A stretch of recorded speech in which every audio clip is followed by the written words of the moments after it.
It's Ron Reader digs the universe.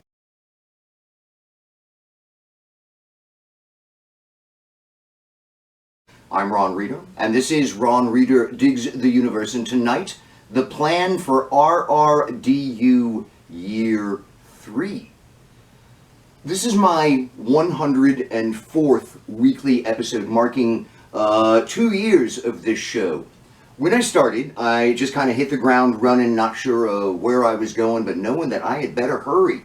So I've figured it out in flight, as it were, and what I'm trying to do here has finally crystallized for me. There are some general areas I've been hitting repeatedly with Ron Reader Digs the Universe, and my plan for the next year is to keep hitting that stuff. But now I think I know what I'm doing a lot better than I did when I started. It's a good thing to know what you're doing. And a big thing that I think I'm doing in most every episode is to model critical thinking, my approach for viewers. That is to say, I try to make clear the analytical and evaluative thought processes I picked up when I studied the mass media back in college. This means considering an idea from multiple perspectives. In my case, Marxism, feminism, black studies, psychology, sociology, institutional analysis, anthropology, diversity, labor, and anything else I've picked up over the years.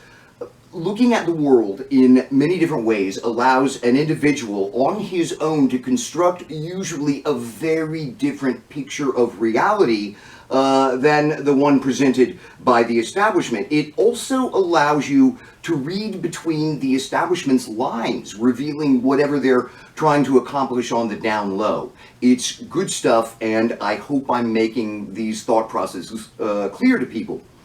Along the same lines, I am trying with this show to provide arguments, free of charge, to like-minded lefties such as myself for their own personal use. I think I have some good arguments, and that I articulate them well. It's pretty fun, I must admit, bringing up points that my opponents have never considered, and then watching them squirm, and then essentially giving up, or freaking out, or just doubling down on the stupid. I want all American leftists to know that pleasure. And maybe they'll tell two friends, and they'll tell two friends, and so on, and then one day we'll wake up in paradise. Anything could happen. Speaking of arguments, another big thing I do with RRDU is directly address arguments to liberals and moderates.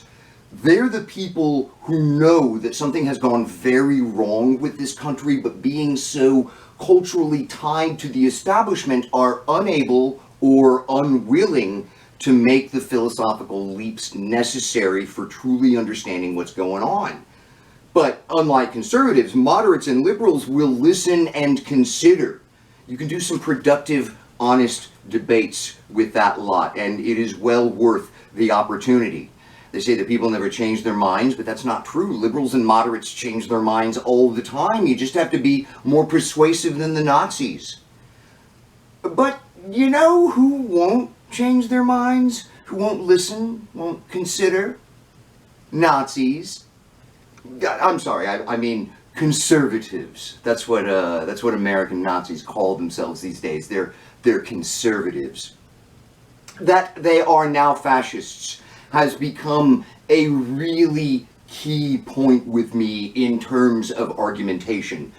Fascists, they don't debate, they don't reason. I mean, they try to give that impression, and a lot of liberals and moderates fall for it, but really, what fascists do with their rhetoric is use it as a blunt object weapon in order to shape reality to their malevolent liking. And it really presents a free speech dilemma for our society. What do you do when one minority but very powerful political faction speaks in nothing but demagoguery? It literally destroys the marketplace of ideas, begging the question of why we even have free speech in the first place.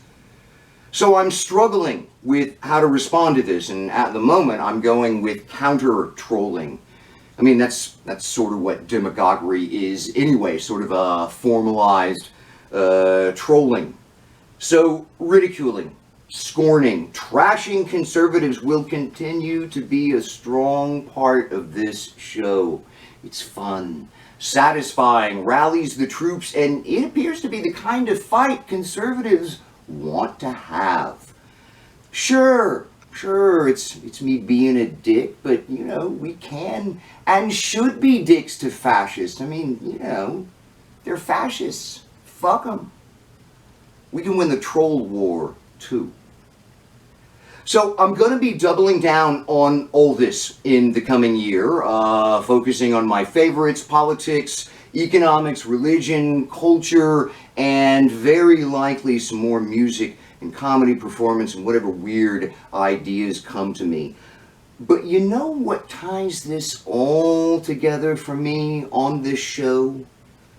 At the beginning of tonight's episode is a picture of me when I was 17, preaching the gospel to some children while on a youth mission trip with Kingwood First Baptist Church.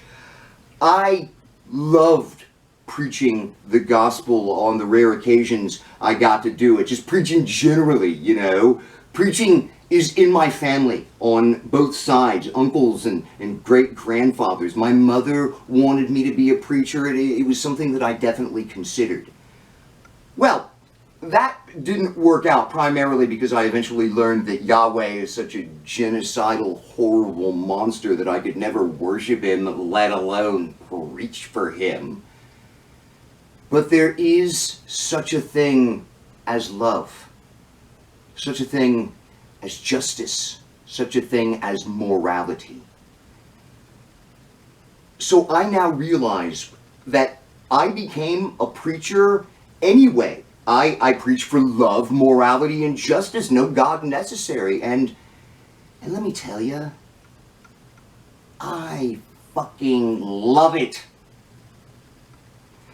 I'm Ron Reeder, and this has been Ron Reeder Digs the Universe. Join me, Ron Reeder, again next week for another episode of Ron Reeder Digs the Universe.